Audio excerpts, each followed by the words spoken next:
बोलो विष्णु भगवान की जय। आइए सुनते हैं भीष्म पंचक की कथा।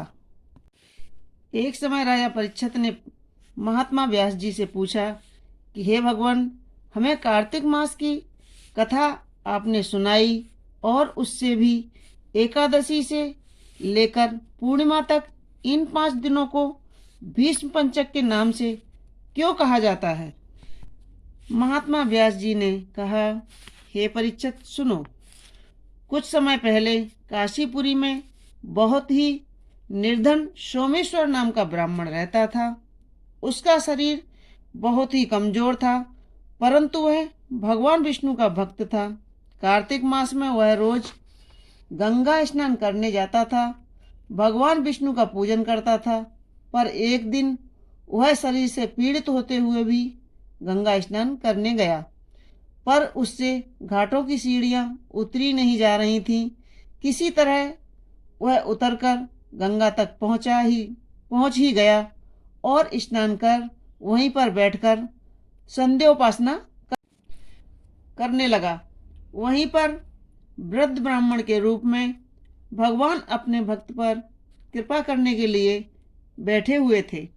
भगवान ने ब्राह्मण को बड़े कष्ट में देखा तो पूछा कि हे ब्राह्मण, तुम्हारी ऐसी स्थिति तो स्नान करने की नहीं थी, फिर भी तुम ऐसी अवस्था में भी स्नान करने के लिए आए हो। कहो क्या चाहते हो? ऐसे वचन सुनकर वृद्ध ब्राह्मण ने कहा, हे भगवान, मैं बहुत गरीब ब्राह्मण हूँ, इसी से लोकों में अपमानित होता हूँ और तकलीफ पाता हूँ। इस कारण मैं हमेशा परेशान रहता हूँ। यदि आप कोई उपाय बता सके तो मेरे ऊपर आपकी बहुत कृपा होगी। अपने ऊपर मैं दया समझूंगा। ब्राह्मण के ऐसे वचन सुनकर भगवान रूपी ब्राह्मण ने कहा, हे ब्राह्मण सुनो, यह कार्तिक का महीना चल रहा है। इसमें कृष्ण पक्ष की एकादशी से लेकर पूर्णिमा तक जो यह 5 दिन है, इसको भीष्म पंचक के नाम से पुकारा जाता है, माना जाता है। 5 दिनों में तुम गंगा के पुत्र महात्मा भीष्म को जलदान दो और गंध अच्छ पुष्प से उनका पूजन करो और भगवान विष्णु की पूजा तुलसी पुष्प आदि से करो। इससे तुम्हारे सब कष्ट दूर हो जाएंगे और तुम अंत में विष्णु लोक को जाओगे। हे ब्राह्मण, महाभारत की लड़ाई में जब महात्मा भीष्म सरसैया पर सोए हुए थे, उस वक्त अपने प्रिय अर्जुन को उन्होंने सब प्रकार का राज धर्म व्यवहार धर्म ज्ञान धर्म कहा। उस समय अर्जुन के सखा कृष्ण वहीं पर थे।